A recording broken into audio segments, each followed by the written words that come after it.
भारत में शरद नवरात्रि रामलीला के अपने पारंपरिक रामायण के नाट्य प्रदर्शन का भी मौसम है। ये श्री राम, सीता मैया और अन्य संबंधित पात्रों की महानता की कहानी बतलाता है। रामलीला राम की लीला का अनुवाद करती है और बुराई पर अच्छाई की जीत की इस महाकाव्य को पुनः प्रकाशित करती है। रामायण का ये मंचन रामचरितमानस पर आधारित है। पुरुषों और महिलाओं के होड्स उनके पास के मैदान में इकट्ठा होते हैं और रामलीला शो को देखने के लिए बड़े धूमधाम के साथ आयोजित किए जाते हैं। केवल उन कलाकारों जिन्होंने अपने गायन और संगीत में निपुणता दिखाई है और अभिनय में भी कौशल दिखाई है, उन्हीं को प्रदर्शन के लिए चुना जाता है। और इससे पहले कई स्थानों की तरह रामलीला में भी महिला पात्रों की भूमिका निभाने के लिए पुरुषों का ही चयन किया जाता था। समय बीतने के साथ साथ लोगों ने इस रामलीला के साथ एक्सपेरिमेंट्स किए, फिर भी मौखिक परंपरा हमेशा की तरह बनी हुई है। प्रभु श्री राम के 14 वर्षीय वनवास के समय अयोध्यावासी काफ़ी दुखी थे। वे श्री राम को जाने नहीं देना चाहते थे, किंतु श्री राम को तो जाना ही था। उस अंतराल में अयोध्यावासियों ने श्री राम की लीलाओं को अपने बच्चों को समझाना ज़रूरी और महत्वपूर्ण समझा। उसी तरीके से ओरल ट्रेडिशन में यानी मौखिक तरीके से वे श्री राम की लीलाओं का वर्णन करते थे और वो ही आगे जाकर रामलीला में बदल गई।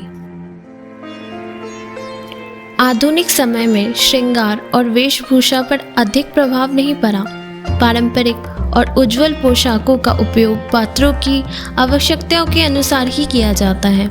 मेकअप नेचुरल होता है, हालांकि बड़ी प्रस्तुतियों के लिए चित्रण को बहुत ज़्यादा रियलिस्टिक बनाने के लिए मेकअप व्यापक ही हो जाता है। प्रदर्शन के दौरान उपयोग किए जाने वाले संगीत शास्त्रीय संगीत के सामान्य रूप से उपयोग किए जाते हैं, जिनमें इंस्ट्रूमेंट्स जैसे कि ढोलक, हारमोनियम, बांसुरी, झाल शामिल होती है। आजकल इलेक्ट्रॉनिक इंस्ट्रूमेंट्स और कंप्यूटर इफेक्ट्स का भी इस्तेमाल किया जाता है।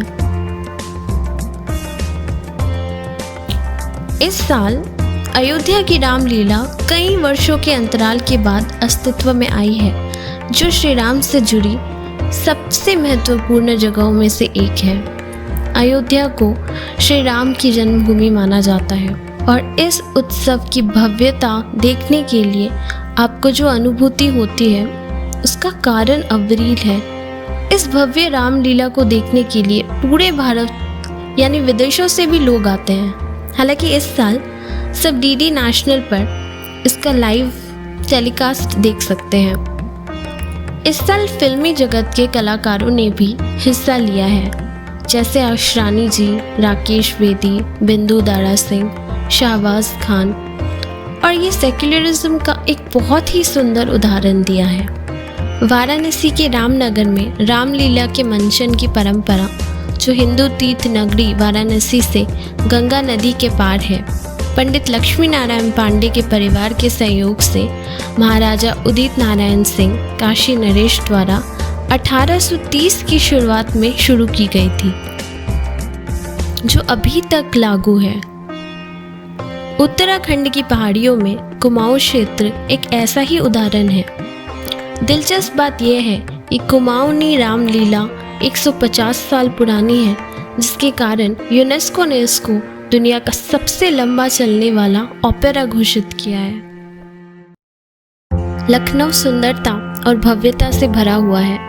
इस शहर में रामलीला को ऐशबाग में मनाया जाता है, जिसे आसफउद्दौला नवाब द्वारा पहली बार शुरू किया गया था। इतिहास ये है कि ऐशबाग में अवध के राजाओं द्वारा रामलीला उत्सव मनाया जाता था। दिल्ली की रामलीला भी बहुत प्रसिद्ध है। श्री रामलीला कमेटी की मेज़बानी में दिल्ली की अपनी रामलीला होती है। ये लगभग 180 वर्ष पुराना है। ये वास्तव में एक उत्सव है जो मुगल राजा बहादुर शाह जफर के द्वारा शुरू किया गया था और शहर में सबसे पुराना है।